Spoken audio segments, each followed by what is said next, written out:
Welcome to another course on hands-on maths, which means that I believe you learn more by making things and doing things than you do by listening to a teacher. Today's course is on Platonic Solids. Now there are 5 Platonic Solids. And what are you going to do in this course? Well, the first thing is you're going to make a model like this. And you'll see here it's a dodecahedron with the word universe on it. More about that later. But as I open the dodecahedron, you'll see there's a cube inscribed in it. And the first thing to note is how neatly that cube inscribes inside the dodecahedron. Next, I'm going to take out the cube. Now, inside the cube, there's a tetrahedron. And again, note how neatly this tetrahedron inscribes in the cube. I'll take it out. Inside the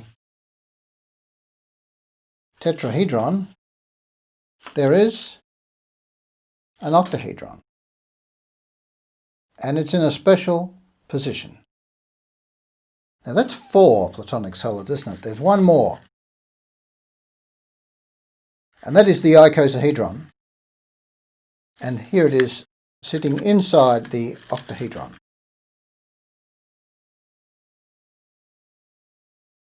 So that's the 5 Platonic solids.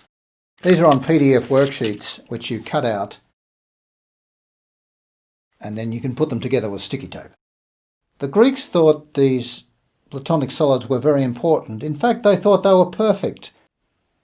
And they equated the Platonic solids to things in nature, trying to understand nature. So, we'll have a look at the history of the Platonic solids. I want to compare them to the Archimedean solids. I'll have a definition of Platonic solids and also a lecture on why there are only 5 Platonic solids.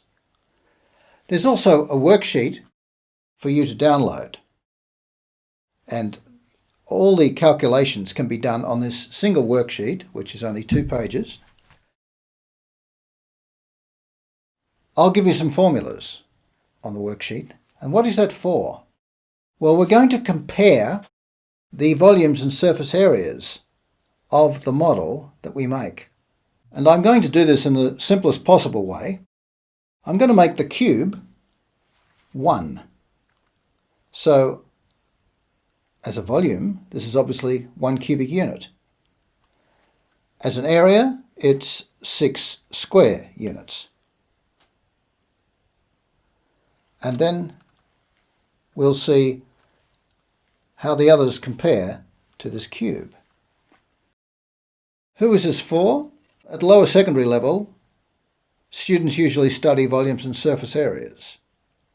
Also, teachers at that level might find it convenient to download the PDF worksheets and photocopy the models, and their students can make them.